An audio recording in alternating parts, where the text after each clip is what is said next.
We are very glad to host Anne Pettifor, distinguished economist, analyst of the global financial system, director of policy research in macroeconomics at Prime Economics, and author of several popular economic books here at Warwick Economic Summit. So good evening, Anne. And hi. Thank you very much for being here with us today.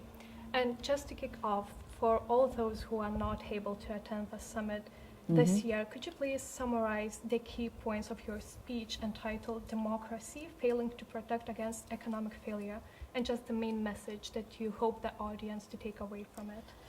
Well, the theme of my speech is going to be that Brexit and Donald Trump and political unease across Europe is a reaction to the failure of democratic governments to protect the interests of their citizens at home. And that is largely because of their concern to orient their economies towards global markets and to care about global markets and less about what's going on at home. Secondly, the financial crisis in 2007-9 caused, major catastrophic failure actually across the world. And since then, there's been very, very weak recoveries.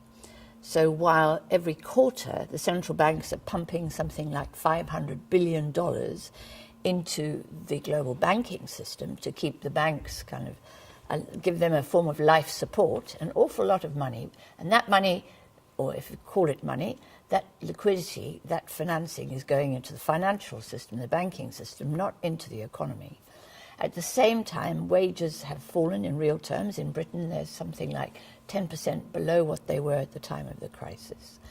And the economy and the recovery is incredibly weak. In Britain, we've increased employment, but only by increasing very substantially self-employment, part-time employment, and on the whole, insecure employment, 0 hours contracts and that sort of thing. So the population feels that things have not got better for 10 years now, but at the same time they see that the 1%, that the people up there are doing very well indeed. Those who own assets, property, and have wealth are finding that their wealth is extrapolating and is increasing at a very high rate. Whereas those who are ordinary people without assets, probably don't even own their own home, are finding that in real terms their incomes are falling. And this is what's leading to inequality in these countries and to very great political unease, anger, and reaction. And I am a student of Karl Polanyi, and he argued in 1944 in his book, The Great Transformation, that if governments allowed markets to become self-regulating, to regulate themselves beyond the reach of governments, beyond the reach of democracies, then invariably there is a counter-movement from society against that. And that counter-movement is not like a Marxist uprising. It can include the bourgeoisie, it can include whole swathes of society, not just the working class, and it can also be very unpleasant. It can be ugly. In other words, it needn't be a progressive reaction. It can be a very right-wing and very dangerous reaction. And that, I think, is what we've seen in the United States. It's what we've seen in Brexit. And we see it with the rise of Mrs. Le Pen in France and Geert Wilders in Holland and so on and so forth.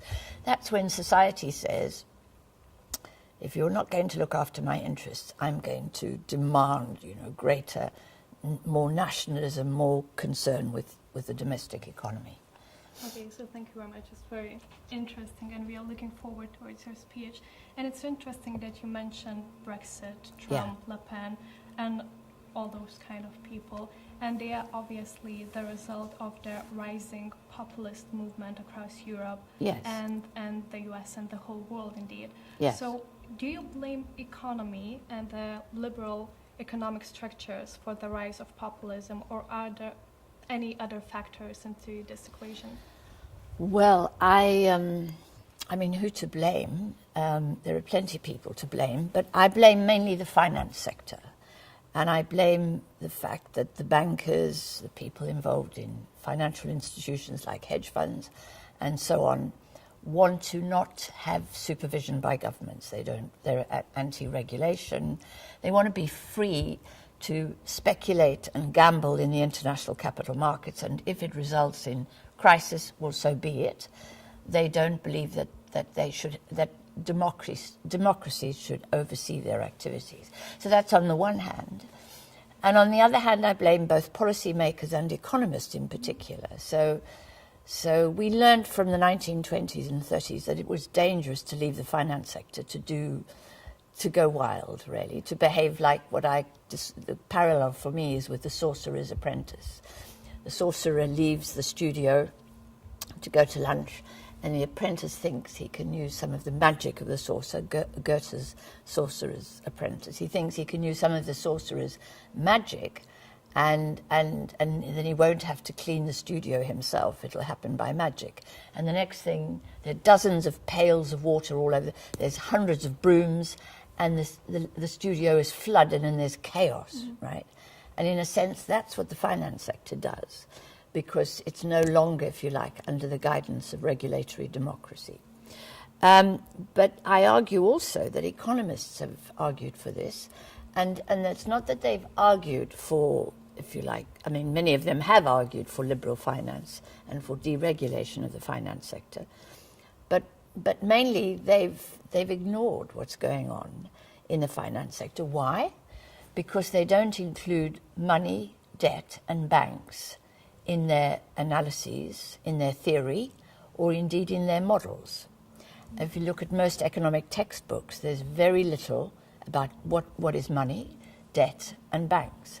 And we're all now waking up to the fact that economists don't understand money. And it's worse than that, because economists like Adam Smith regarded money as just a veil over the real activities of the economy.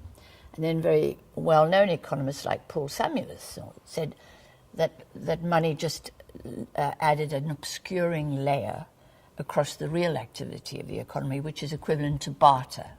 So orthodox mainstream economists have tended to say money is not important.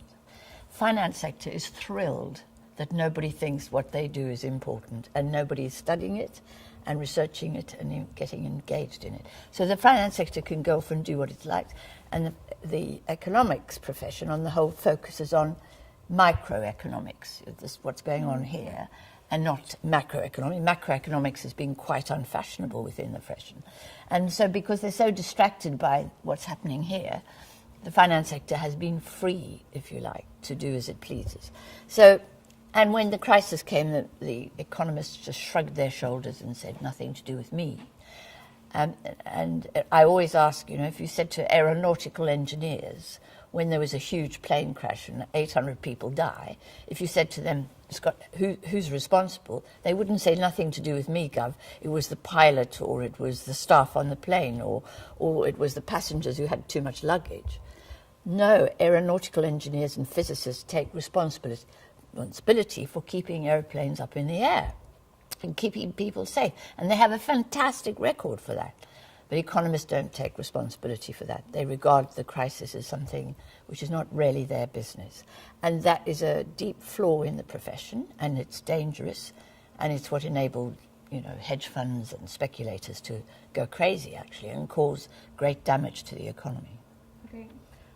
I believe that your latest book, The Production of Money, yes, talks exactly about those things that you've been mentioning. So yes, the lack of regulation in the financial sector, which yes, leads and builds up to the crisis.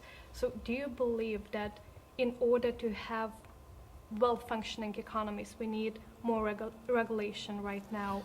Well, I mean, the book isn't just about regulation. The book is about what is money. Yeah. And I'm trying to explain in what I hope is quite accessible terms what money is. And most orthodox economists treat money as if it's a commodity, or if it's not a commodity, it's like a commodity. I had a debate with a chap called Jim Rickards not long ago, who's quite famous, and he says gold is money. And well, that is absolutely nonsense. And so what I show in my book is that money is a system. It's not coins in your pocket. Coins are like saying your shoes are you, right? They're not. Your shoes are just the external manifestation of you. And in the same way, money is just an external manifestation of the way in which we've constructed the financial system to enable us to undertake transactions, the monetary system. So I'm trying very hard to help people understand what money is. It's not a commodity, and it's not like a commodity. And as a result, it's a wonderful thing. It can be, we need never have a shortage of money, because money is a social construct, a man-made construct. And it enables us to do the things we can do. It enables us to undertake transactions. But and that there is the limits to our ability to undertake transactions are our own limits, whether we physically can, whether we have the brains to do it, whether we have the clean air to do it, whether we have enough energy to do it, whether, all of these are resources that have limits, but our capacity to deal with each other is not limited. And money is the thing that enables us to do this. It's a social relationship between debtors and creditors, between those with claims and those with liabilities. And that system, it's a wonderful system. I've worked in Africa where there is no in countries where there is no monetary system. And as a result, there is no money. And a monetary system consists in particular of the institutions that uphold money. So that includes the central bank, which only produces about 5% of the money supply, actually. And as I say, that's mainly for the banks. Then there is the criminal justice system and the judicial system, which upholds contracts. I promise to pay you, you promise to pay me, we sign a contract. But who upholds it? If you go to Nigeria, where the criminal justice system doesn't work very well, contracts aren't honoured. So that's a real problem. That's one of the reasons why they don't have a money system. And then there's the private banking system, which is responsible for 95% of the money supply. And they are the ones who provide credit and deposits in banks and so on. And then there's double entry bookkeeping and accounting system for measuring assets and liabilities. And all of these institutions make up our money and enable us to have a money supply. And if countries don't have such institutions, they don't have money. Okay, thank you very much. Those are very interesting answers. And just to end on a kind of different note, yes. I would like to talk a little bit about Brexit, yes. because I think that it's not excludable from any economic discussion. No. And what is your outlook for Britain, which will soon enter the negotiation period with the European Union? And you said that big money will be needed to steer the Britain through this rocky period. But despite that, do you think that the Prime Minister May's plan of creating a global Britain is a feasible one? And if so, and if successfully implemented, would Britain be better off outside the European Union? Yes. I personally don't think Britain's going to be better off outside the European Union. I think it was a very big mistake. I voted Remain, even though I'm very sceptical about the Eurozone in particular and the economics and the austerity of the Eurozone. But I think it's a disaster to lose partners and to lose a market which gave you easy access to a huge market.